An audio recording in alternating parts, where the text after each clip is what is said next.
saaxiibka xun waa cadowga koowaad ee ku diidin inaad horumar gaartid.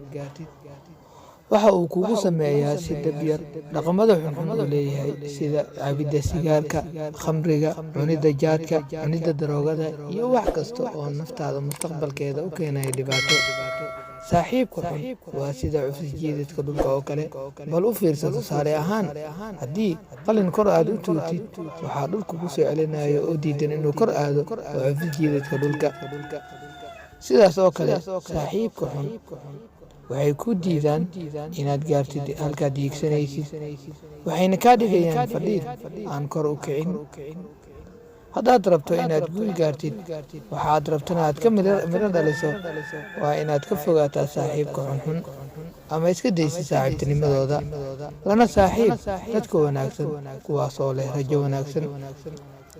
shimbirba shimbirkiisa ayuu la duulaa. helidda saaxiibka wanaagsan waa mid ka mid ah miraha guusha lagu gaaro, waa mid ka mid ah hababka guusha lagu gaaro halganka nolosha. ku dadaal saaxiib wanaagsan, hana la saaxiibin qof xun si uu noloshaada halis u gelin.